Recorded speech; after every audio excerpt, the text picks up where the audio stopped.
ګرانو ملګرو زما دا ویډیو د خپلو ملګرو سره شیر کړئ. دا ګورئ دا قبر دی، دا به هم د چا رور وي، د چا به پلار وي، د چا به زوی وي. د قبر تختې ته ځکه نه ښیم چې بده خبره ده فیملي والا ولا نه راځي.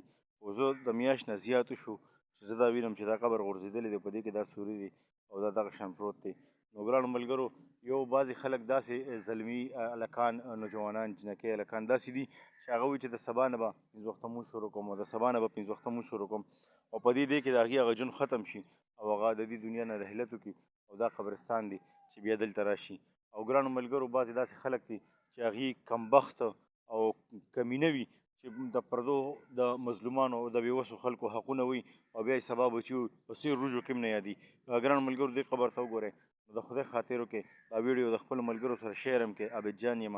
دا ویډیو ځکه کوم د اصلاح لپاره چې زما دا ټول وروڼه خویندې مسلمانان کوم چې په پښتو پوهېږي په پښتو وایي نو هغې زما دا ویډیو د خپلو ملګرو سره شیر کړئ چې ګورئ دا ژوند عرضي ژوند دی او اصل ژوند چې کوم دی نو والباسي بعد الموت موږ په ایمان مفصل او ایمان مجمل کې وایو چې پس د مرګه بیا ژوندون حق دی او بیا به ټول عمر ژوند وي او بیا به نه ختمېدونکې زندګي وي. نو ګرانو ملګرو د هغې دپاره تیاري وکړو. که چا ظلمونه کړي وي د خویندو د وروڼو نه د چم ګاونډ کې د غریبانانو د بېوسو خلکو نه حقونه والي وي نو هغې له خپل حقونه ورکړئ.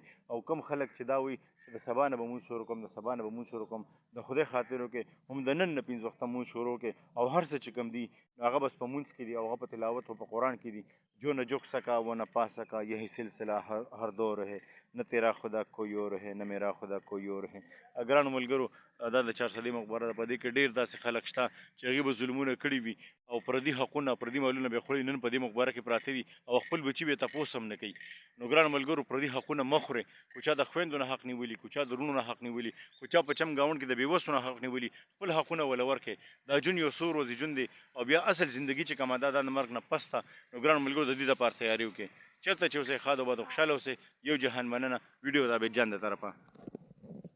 ګرانو ملګرو ظلمونه مه کوئ. ژوند یو څو ورځې ژوند دی او دا ختمېدونکی ژوند دی.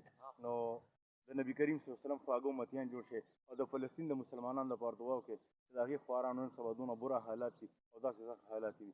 چېرته چې اوسئ ښاد وباد او خوشحاله اوسئ. یو جهان مننه.